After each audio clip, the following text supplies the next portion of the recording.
the shadows where the stories rise. Gangsta's paradise where truth never lies. Tune in deep, feel the drama unfold. Real life tales, bold and untold. In the shadows where the stories rise. Gangsta's paradise where truth never lies. Tune in deep, feel the drama unfold. Real life tales.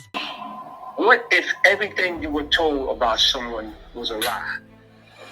A ruthless street empire. What has become known as the Supreme Team. All the sensational stories. After 40 years, a bombshell allegation emerges in the Supreme Truth.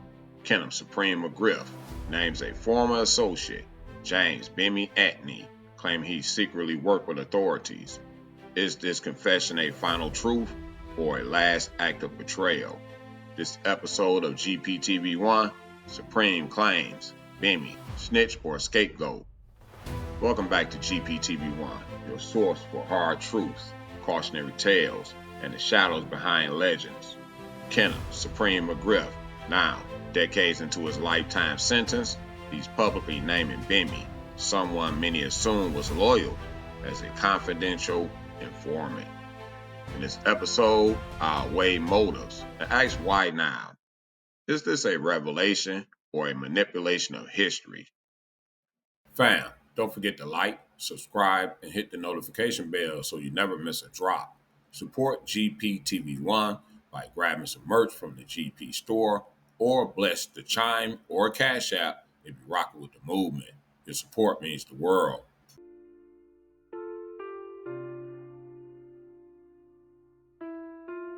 First, the players.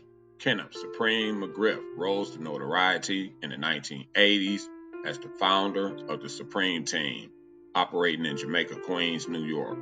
He built a reputation as the business mind behind one of the country's most structured crack cocaine networks. James Bimmy Atney is a name less ranking to the public, a former associate, someone believed to have been in the inner circle. In the earlier media, Bimmy's presence has been scarce in McGriff's narratives. In prior documentary work, he was notably absent. He reportedly declined to participate, in part citing his relationship with 50 Cent and concerns about conflicting loyalties. The absence, ironically, now becomes the stage for the most explosive claim in the Supreme Truth. In the Supreme Truth, McGriff does not shy away. He states that, for decades, Bimmy operated as a confidential informant, that he was working for law enforcement, feeding information. This is not framed as a rumor. Supreme presents it as a long-kept truth finally unveiled. McGriff's tone is calm, sure. There's no stutter, no hesitation, possibly vetted, but that doesn't guarantee truth. Bimmy responds quickly and angrily. He appears in an interview and reaction video denying the claim, calling it a lie, discrediting McGriff's narrative. In his defense, Bimmy points to McGriff's motives, inconsistencies, and the absence of any documented proof linking him to informant work. He also questions why Supreme would only now claim this after so many years. Another voice here is Brian Glaze Gibbs, who publicly backed McGriff's claims, offering skepticism and pointing out the possibility of this claim is true. Then there's vlogger Hassan Campbell, who claims McGriff is suing him, adding a layer of legal drama to the backdrop of this truth reveal. Supreme Kenneth McGriff had his baby mother shot, and the police, whoop, whoop, that's the sound of the police when they was looking to lock Preem up for those charges. You know that Bimmy was the one, you know, the light-skinned dude with freckles that's all over the internet being labeled a rat? I'm not saying that he ain't a rat, but I'm saying that he's the one that had little Preem mother drop the charges on Preem so that he wouldn't go to jail and do time because he didn't want his child. He had his baby mother clapped.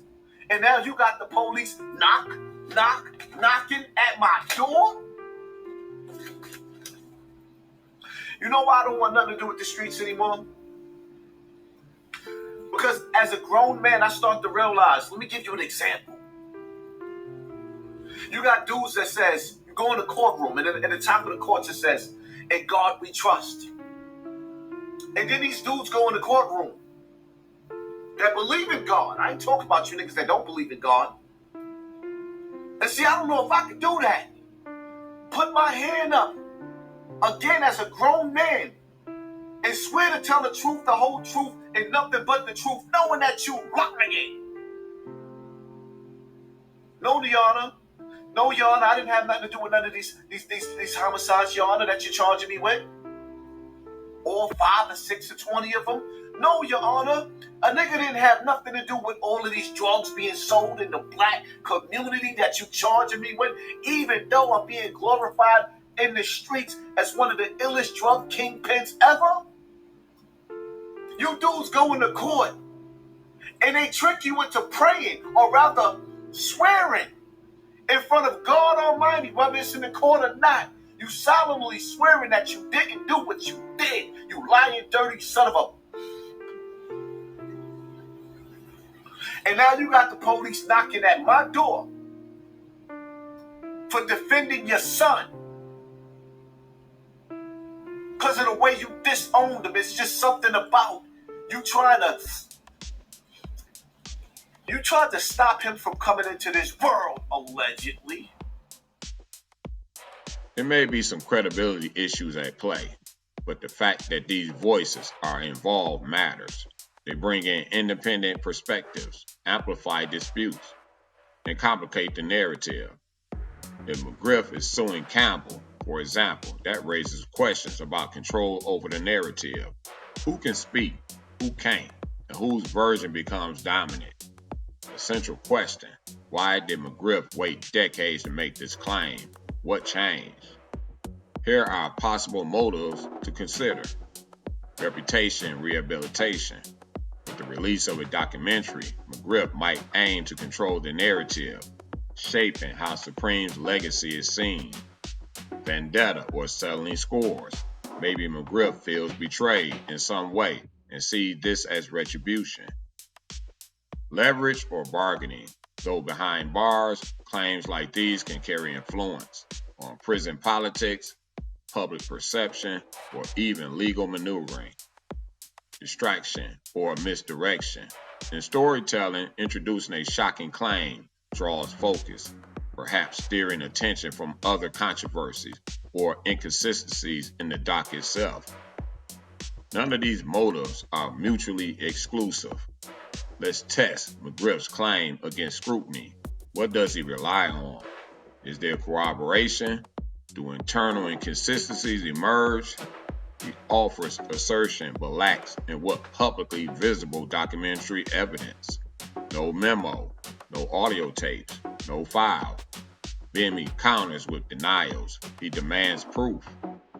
The longer something remains hidden, the more fragile the claim. Memories fade. Narratives shift. Consider bias. McGriff has decades in prison, pressed by legal and public narratives. He may benefit from being viewed as the one who knows it all. Lastly, listener, viewer, your burden is to weigh whether the evidence presented persuasive, or whether this is a legend, whether this is a legacy myth-making. This is more than a sensational allegation. It touches on themes in the world of crime lore: loyalty, betrayal, memory versus fact, myth-making, and how criminals narrate their own history. In cautionary tales, especially in true crime, we see how time and silence can be weaponized. When a kingpin speaks from prison after decades, it is confession. Is it confession or manipulation? The line can blur. Supreme says Bimmy was a confidential informant for 40 years. Bimmy calls it a lie. Others raise motives and ask why now. I'll leave you, the viewer, with a question. Which sides carry more weight? The accuser's certainty or the accused's outraged denial? As always, your discernment matters. Let me know in the comments. Don't forget to like, subscribe, share, and stay aware of whose stories get told and who tells them. Until next time on GPTV1, seek the truth, but question the teller.